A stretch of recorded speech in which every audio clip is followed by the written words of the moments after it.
Hello everyone and welcome to lesson 11.2. I've entitled this video, Roads Where We're Going, We Need Roads. This video is going to cover pages 302 to 307. Heading west. In 1790, the first census, the official count of a population, revealed that there were nearly 4 million Americans. At that time, most of these people still lived in the narrow strip of land between the Appalachian Mountains and the Atlantic Ocean. That pattern, however, was changing. For years, a few rugged American settlers had been crossing the Appalachian Mountains and settling in western lands. Now, a steady stream of settlers began moving west. Question number 1. What is a census? That is an official count of a country's population. A census is important because we use representation in the House of Representatives to decide how many representatives each state gets, and because that's based on population, you have to know how many people are in each state, and so that's why we use a census. Question number 2. Where did most Americans live in 1790? Most of them lived in between the Appalachian Mountains and the Atlantic Ocean. Question number 3. Where did many American settlers begin to move after 1790? Well, they started to head on the western part of the Appalachian Mountains. They started to cross those and move into new lands that had not been yet settled fully by the American people. Yes, there were Native Americans living there, but Americans saw an opportunity to get cheap land where they could start a new life. Daniel Boone and the Wilderness Road. Explorer and pioneer Daniel Boone was among the early Western pioneers. In 1769, he explored a Native American trail through the Appalachian Mountains. Called Warrior's Path, it led Boone through a break in the mountains, the Cumberland Gap, and you can see that pictured right here on the map. Beyond the gap lay the gentle hills of a land now called Kentucky. For 2 years, Boone explored the area's dense forest and lush meadows. In 1775, Boone rounded up 30 skilled foresters to make the trail easier to cross for pioneers migrating west. Boone's crew widened Warrior's Path, cleared rocks from the Cumberland Gap, cut down trees in Kentucky, and marked the trail. The new Wilderness Road, as it came to be known, served as the main southern highway from the eastern states to the west. More than 100,000 people traveled it between 1775 and 1790. Question number 4. How did Daniel Boone impact American history? Well, he explored for America, he was a pioneer for America, and it was his work, as well as the work of other people he got to do it, to clear out this road, this Wilderness Road. And so that ability to transport people from the east of the Appalachian Mountains to cross it and get to the other side, well, that was going to play a huge part in the ability for settlers, pioneers, to travel from the east part at that time to cross those Appalachian Mountains. Question 5. What was the Wilderness Road and why was it important in American history? Well, the Wilderness Road was this road, as you can see on this map, and it was the ability for settlers to use an organized way to travel from the east to the west, not trying to cut through all those trees. Daniel Boone and his crew did that work for them, and so they were able to use this path, this road, to get to the wilderness or to get to the west lands and to start a brand new life. Building roadways. The nation needed good inland roads for travel and to ship goods. Private companies built many turnpikes or toll roads. Tolls, or fees paid by travelers, helped pay the cost of building them. Many roads had a base of crushed stone. In some areas, workers built, quote, corduroy roads. These roads had a surface made up of logs laid side by side, like the ridges of corduroy cloth. Ohio became a state in 1803. The new state asked the federal government to build a road to connect it with the east. In 1806, Congress approved funds for a national road to the west, though it took 5 more years for members to agree on the route. Work on the project began in 1811 in Cumberland, Maryland, and you can see that pictured right here on the map. The start of the War of 1812 with Great Britain halted construction. As a result, the road's first section, which ran from Maryland to Wheeling, in present-day West Virginia, pictured here on the map, did not open until 1818. The route closely followed that of a military road George Washington had built in 1754. The national road eventually reached Ohio, and then Vandalia, Illinois. There it is. Congress viewed the road as vital to military readiness, but did not take on any other road building projects. Question number 6. What were the two main reasons Americans needed inland roads at that time? 1, for travel, and 2, to ship goods. Question number 7. What was a turnpike? A turnpike is what we would call today a toll road. Basically a road built by a business, but in turn, you would, as a traveler on that road, pay a fee to use their road. That would be called a turnpike back then. Today we call them toll roads. Question number 8. What was the National Road? Well, as you can see on this map, the National Road was the road that led from the east, went all the way through, now in Ohio, and it makes its way all the way to Vandalia, Illinois. Traveling on rivers. River travel was far more comfortable than travel by road, which was often rough and bumpy. Also, boats or river barges could carry far larger loads of farm products or other goods. River travel had two big drawbacks, however. First, most major rivers in the eastern region flowed in a north-south direction, while most people and goods were headed east or west. Second, while traveling downstream was easy, moving upstream against the current was slow. In the 1780s and 1790s, boat captains were already using steam engines to power boats in quiet waters. These early engines, however, did not have enough power to overcome the strong currents and winds found in large rivers, lakes, or oceans. So question number 9. What are a couple of reasons that river travel was favored over land travel at that time in our history? Well, river travel was far more comfortable than the travel by roads, and river travel also could carry larger loads of farm products with them. So it was more comfortable, and it could definitely carry larger loads of goods that you wanted to ship to market. Question 10. What were two drawbacks of river travel at that time in our history? Number 1, most major rivers went in a north-south direction, and most people back then wanted to travel east or west. And then secondly, yes, it was very easy to travel downstream, but trying to go upstream against the current, that was incredibly slow at that time.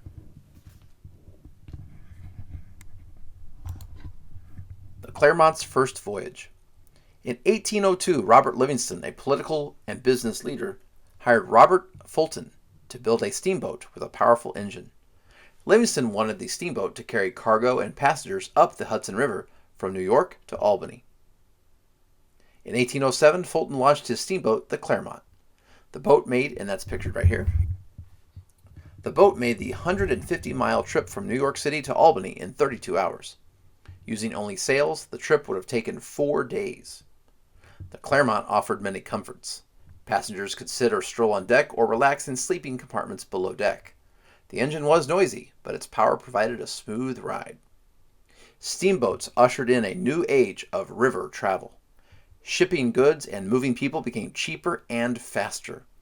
Regular steamboat service began along the Mississippi River between New Orleans and Natchez, Mississippi in 1812. Steamboats also contributed to the growth of river cities such as Cincinnati and St. Louis. By 1850, some 700 steamboats were carrying cargo and passengers within the United States. Next question. Why did DeWitt Clinton want to connect New York City with the Great Lakes? Whoops, I skipped ahead a question. I got a little ahead of myself there. Let's try that again. Let's go to question 11. What transportation innovation did Robert Fulton bring to the nation's attention? He brought the idea of this steamboat. Question number 12. How did the steamboats positively impact America at that time? Well, steamboats ushered in a new age of river travel. It made shipping goods cheaper, and it made moving people cheaper and faster. So both shipping goods and people became cheaper and became faster. And that, of course, helps businesses all across. Once you can use this type of travel, saving money on those costs allow you to do more and more with your money. New waterways. Steamboats improved transportation, but were not limited to major rivers. No such river linked the east and the west. Business and government officials led by DeWitt Clinton in New York developed a plan to connect New York City with the Great Lakes region. They would build a canal, an artificial waterway, across the state. The canal would connect the Hudson River with Buffalo on Lake Erie. From these points, existing rivers and lakes could connect a much wider area. So let's do the next question. And that question is, if we can get to that, why did DeWitt Clinton want to connect New York City with the Great Lakes? Well, as you can see, if you can somehow find a way to connect New York and get that all the way to the Great Lakes, well, now you can do some amazing things. You can transport something from New York and go all the way to the Great Lakes, and with the Great Lakes, you can get all the way eventually with other canals. And what you're doing is you're connecting our country from waterway to waterway. And back then, waterways were a lot faster than the roads they had. So that was the business plan that DeWitt Clinton had in his mind, which would also make New York City very important at that time. Question 14, what is a canal? A canal is an artificial waterway that connects one point of water to another point of water. So it's person-made. We make it, we create it, but then it connects two bodies of water so that you can use boats and ships much better than you could before. The Erie Canal. Thousands of workers, many of them Irish immigrants, helped build the 363-mile Erie Canal, pictured on the right. Along the way, they built a series of locks, separate compartments in which workers could raise or lower the water level. The locks worked like an escalator to raise and lower boats up and down hills. Canal building was a hazardous task. Many workers died as a result of cave-ins or blasting accidents. Another threat was disease, which bred in the swamps where the workers toiled. After more than 8 years of hard work, the Erie Canal opened on October 26, 1825. Clinton, who was now governor of New York, boarded a barge in Buffalo and traveled on the canal to Albany. From there, he sailed down the Hudson River to New York City. As crowds cheered, officials poured water from Lake Erie into the Atlantic Ocean as a symbolic symbol of success. Question number 15. Who built the Erie Canal? Well, this was DeWitt Clinton's idea, but the people who actually did it were the thousands of workers who toiled very hard, tough labor to make that happen. But many of those were also Irish immigrants who had left Ireland in search of a new opportunity here in America. Question 16. In relation to canals, what are locks? Locks, as pictured in the bottom left, are the separate compartments in which workers could raise or lower the water levels so that barges and boats could move up and down, kind of like an escalator works. Question number 17. What were some of the risks and dangers of building the Erie Canal? Well, you had a lot of these to worry about as the workers. You could die in a cave-in. You could die in a blasting accident. You also had to worry about disease. When you're working with water, especially back then, water has mosquitoes. And mosquitoes back then carried things like yellow fever and malaria. And because they didn't have the modern medical things that we have today, that could be another danger for the workers.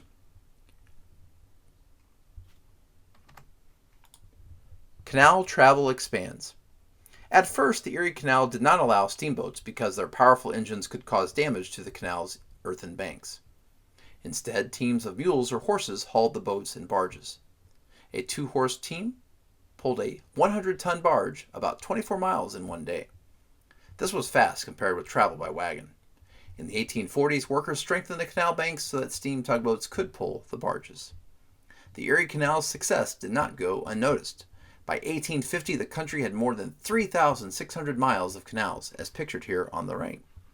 Canals lowered shipping costs and brought prosperity to towns along their routes. They also linked regions of a growing country. Question 18. What were some of the positive impacts that canals had on America at that time? Well, it allowed shipping costs to be lowered, and it allowed things to be shipped faster. So if you can lower cost and speed up things that are shipped, more things get shipped, which helps the economy. And we've talked about that with the stock market. The more you help the economy, the more it helps everyone in the country have more money.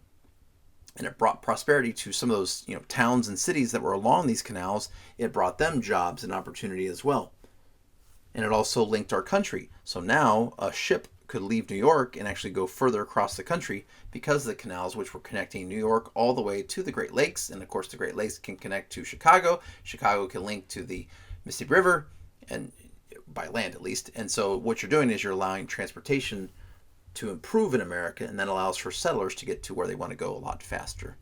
And this picture here shows the economic impacts of the Erie Canal. Just look at how many bushels of wheat they were able to have carried just because of the Erie Canal alone. Look at what happened from 1829 to 1841. That is a huge effect that the Erie Canal had on our country. The move west continues. The United States added 4 new states between 1791 and 1803, Vermont and the western states of Kentucky, Tennessee, and Ohio. Then, between 1816 and 1821, Indiana, Illinois, Mississippi, Alabama, and Missouri also became states. The formation of new states reflected the dramatic growth of the region west of the Appalachians. In 1800, only 387,000 white settlers lived west of the Appalachian Mountains. By 1820, that number had grown to more than 2.4 million people. Ohio, for example, had only 45,000 settlers in 1800. By 1820, it had 581,000 residents. Early pioneer families often settled in communities along the great rivers, such as the Ohio and the Mississippi. These waterways provided a highway for shipping crops and other goods to markets. The growth of canals also helped expand the area open to settlement. Canals allowed people to settle on lands farther from the large rivers. People often preferred to settle with others from their original homes. It was mainly people from Tennessee and Kentucky who settled Indiana, for example. Michigan's pioneers came mostly from New England. Western families often gathered together for social events. Men took part in sports such as wrestling. Women met for quilting and sewing parties. Both men and women took part in corn huskings. These were gatherings where farm families shared the work of stripping the outer layers from corn. Life in the West did not have many of the conveniences of Eastern town life. Pioneers had not traveled to the West to live a pampered life. They wanted to make new lives for themselves and their families. At the same time, these new settlers brought with them many of the same hopes and dreams held by people in the East. In this way, the Western migration of American pioneers helped spread an American culture and way of life. Question 19. What 4 states joined the United States between 1791 and 1803? That would be Vermont, Kentucky, Tennessee, Ohio. And question 20. What 5 states joined the United States between 1816 and 1821? Indiana, Illinois in the year 1818, that's when we officially became a state, Mississippi, Alabama, and Missouri. Well, thank you so much for watching. Before we go, I've got a Far Side cartoon about pioneers. Saving on transportation costs, some pioneers were known to head west on covered skates. Thank you so much for watching, and have a great day.